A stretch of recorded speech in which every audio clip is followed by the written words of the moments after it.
মুখ্যমন্ত্রীর পাড়ায় অন্নপূর্ণা যোজনার উপভোক্তারা মন্দিরে পুজো দিয়ে মিছিল করে মুখ্যমন্ত্রী শুভেন্দু অধিকারীকে ধন্যবাদ জানালেন। কাঁথিতে মুখ্যমন্ত্রী শুভেন্দু অধিকারীর পাড়াতে রাজ্য সরকারের অন্নপূর্ণা যোজনার সুফল প্রাপক মহিলারা আজ বিজেপি কাঁথি সাংগঠনিক জেলা কার্যালয়ের সামনে থেকে কাঁথি শহর পরিক্রমা করে মুখ্যমন্ত্রী শুভেন্দু অধিকারীকে শুভেচ্ছা জানালেন। মিছিল শুরুর সময় শিব মন্দির পুজো করে দেবী অন্নপূর্ণার সাজে অন্নপূর্ণা ভাণ্ডার হাতে নিয়ে মিছিলে সামিল অন্নপূর্ণা প্রাপকরা কেউ 3 দফা, কেউ দ্বিতীয় দফা, কেউ প্রথম দফার টাকা পেয়ে খুশি। তাই সরকারের প্রতিশ্রুতি মতো প্রকল্পের লাভ ঘরে আসতেই খুশিতে মাতোয়ারা মহিলাদের একটা বড় অংশ। এবং যারা এই অন্নপূর্ণা ভাণ্ডারের পাওয়ার যোগ্য অথচ তারা পাচ্ছেন না, তাদেরকে এই প্রকল্পের আয়তায় আনতে সমস্ত রকম সহযোগিতা করবেন বিজেপি নেত্রীরা। তবে সারা রাজ্যে অন্নপূর্ণা ভাণ্ডার প্রকল্পের প্রাপকরা টাকা পাওয়ার পর যথেষ্ট খুশি এবং বাড়তি পাওনা হিসেবে মুখ্যমন্ত্রীকে ধন্যবাদ জ্ঞাপন করলেন পূর্ব মেদিনীপুর জেলার কাঁথি সাংগঠনিকের মহিলা কর্মী সমর্থক থেকে সাধারণ মানুষ। আমাদের আজকে রাজ্য সরকার তথা আমাদের মুখ্যমন্ত্রী শুভেন্দু অধিকারীর যিনি যে কথা রেখেছিলেন যে ভরসা ইন ভয় আউট, এই যে কথা, এবং আজকে 100 দিনে আমরা ভরসাকে ইন করলাম।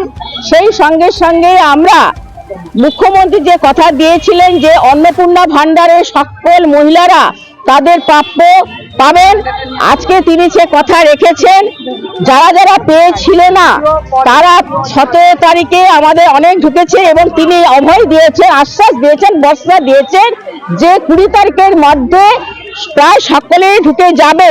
এবং অনেকেই যারা মনে করছেন যে আমারটা কেন ঢুকছি না, সেক্ষেত্রে তিনি তাও উত্তর দিয়েছেন যে বলেছেন যে আপনাদের কোনো চিন্তার কারণ নেই, কারণ অন্নপূর্ণা ভাণ্ডার 3000 টাকা অবশ্যই ঢুকবে। কোনো ক্ষেত্রে যদি আপনার না ঢোকে সেক্ষেত্রে আপনারা আবেদন করার সুযোগ থাকবে এবং আপনারা সবাই পাবেন।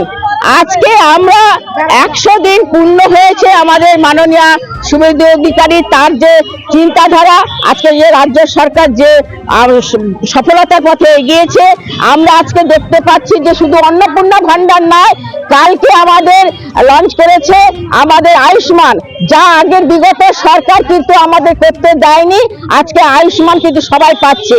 এবং তিনি এটাও ভরসা দিয়েছেন যারা আয়ুষ্মান পাচ্ছে না তারা কিন্তু মুখ্যমন্ত্রীর স্বাস্থ্য পরিষেবাটা পাবে, তারাও 5 লাখ টাকা করে পাবে। এবং আয়ুষ্মানের ক্ষেত্রে বলা হয়েছে যে তারা এখানে শুধু নয় এবং বিদেশে তারা বিভিন্ন জায়গায় অর্থাৎ রাজ্যের বাইরেও তারা এই চিকিৎসা পাবে, সেক্ষেত্রে সেই সুযোগ সুবিধাগুলো রয়েছে। আজকে দেখুন আমরা 100 দিনের যে সফলতা, এই সফলতার দিকে যদি একটু তাকিয়ে দেখি, দেখবেন জাতীয় শিক্ষানীতির যে বাস্তবায়ন সেটাই কিন্তু শুভেন্দু অধিকারী আজকে করিয়ে দেখিয়েছেন। আজকে তিনি যে সরকারি যে চাকরিগুলো যারা নিরাশায় হতাশায় ভুগেছিল, সেই ক্ষেত্রে তিনি একটা বয়স সীমাকে তিনি বাড়িয়েছেন। এটা একটা আমাদের সরকারের কাছে একটা বড় সাফল্য।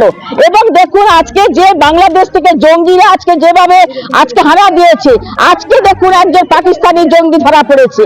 আজকে তিনি বলেছিলেন যে আমরা যদি সরকারে আসি ভরসা রাখুন, বাংলাদেশের বর্ডারে জমি অধিগ্রহণ করে আমরা বেসরকারি হাতে তুলে দেব, আপনি সেটা দিয়েছেন। তাই আমরা আজকে শুভেন্দু অধিকারীকে তথা আজকে রাজ্য সরকারকে আমরা সম্বর্ধনা জানাতে চাই, তাদেরকে শুভেচ্ছা জানাতে চাই। তাই আজকে অন্নপূর্ণা ভাণ্ডারের মহিলারা আজকে শুভেচ্ছার জন্য তারা বিরাট একটা মহা মিছিলের আয়োজন করেছেন।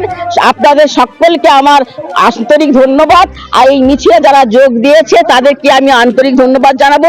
ভরসা রাখুন।